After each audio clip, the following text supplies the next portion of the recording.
So that is always something that I think surprises a lot of people. And then in terms of stuff that I'm not, I always dread revisiting. Oh my God.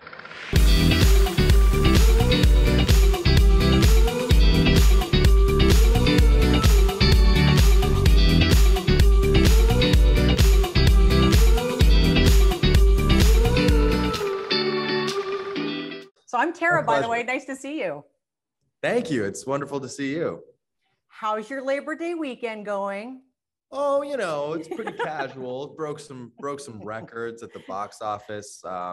Made history. It's just, you know, it's one of those weekends. Are you surprised at all? Be honest. I know you get the buzz going in. You've obviously been a part of the film. You knew it was good, I'm sure, when you watched the finished product. But are you surprised at any of this? I mean, yeah, I think I'm a doomsday, like doom and gloom kind of guy, especially kind of leading up to the release of the movie. And it's not because I didn't believe that it was an awesome movie.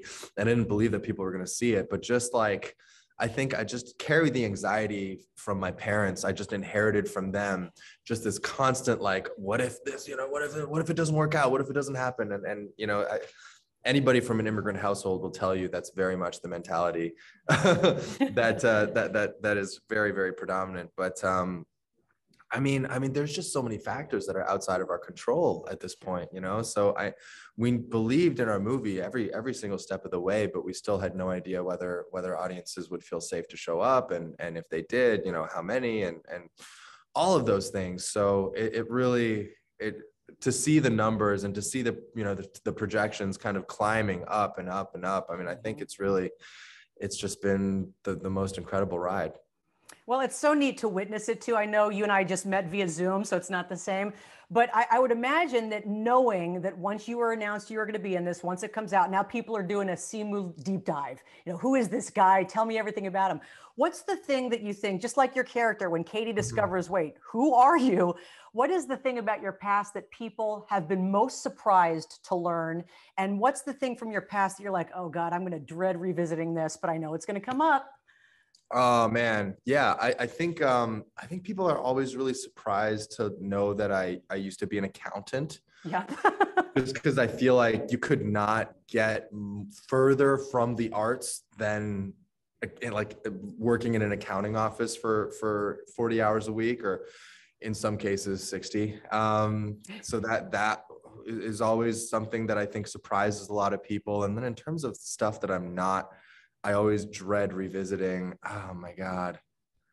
I think it's the Spider-Man for kids' birthday parties. That was one of my Joe jobs. That was one of the jobs that I took to kind of make a living in the meantime while I was auditioning. And like, those are some really rough times, man. I gave up. First of all, I had to give up my weekends for like an entire summer, because that was when all the kids had their parties. And then I would just show up and get physically assaulted by kids hour after hour. Because, you know, I had this like $30 Spider-Man costume that nobody believed was the actual Spider-Man. And so people just kind of kicking me and trying to pull my mask off and all of that. And parents, by the way, that did not care. All right. Well, all of this has just prepared you for fatherhood, is the way I look at it. Oh, lovely. Yeah. Yeah, there you go. Out of all of your famous friends, going back to the accountant thing for just a second, out of all your famous friends now, if they asked you to do their taxes, whose taxes would you actually do? Just because you like them and have the time. Oh my God. I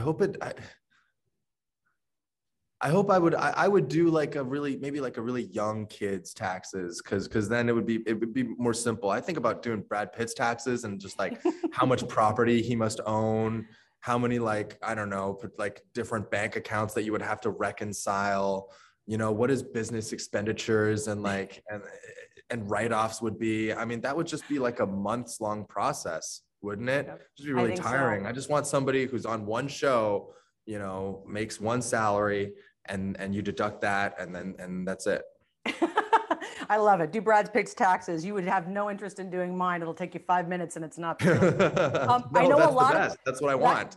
There you go. It takes 5 minutes of your time. I know a lot of people asked you about your go-to karaoke song. By the way, I have to tell you, A Whole New World was my wedding song, and I know that's one of your faves, and I know it makes an appearance. But what is the karaoke song you will never attempt? I don't know about never attempt, but I know that you know, you always want to sing Aerosmith, but you don't, nobody ever like, you know, nobody's ever prepared for how high that song actually goes, especially like at the very, you know, when he starts riffing and he's like, yeah, but what if I was singing, yeah, don't want to miss a thing. And it's just, I mean, it's just really high. You can't, I can't physically hit those notes without sounding like I'm just completely hammered. So, And you've got a good voice, by the way, too. thank you. Well, not singing Aerosmith, I'll tell you that. I know they're about to wrap me. I have to just ask on this note, now that the press is kind of winding down, maybe, I know you got to go for a while and it comes to this crescendo. Can I ask what you plan on doing as a little bit of a break? That's a really good question. I don't really have much of a break. I have a couple of things that we're doing just to support the post release of the movie, and then on to the next one. You know, Yeah. trying to kind of take advantage of this momentum as much as I can. I know how rare it is for people to be in this position, so I kind of just want to like get to it, make more movies, and have more fun. SIMU, congratulations on everything. Oh, thank you so much, Tara. Thank you.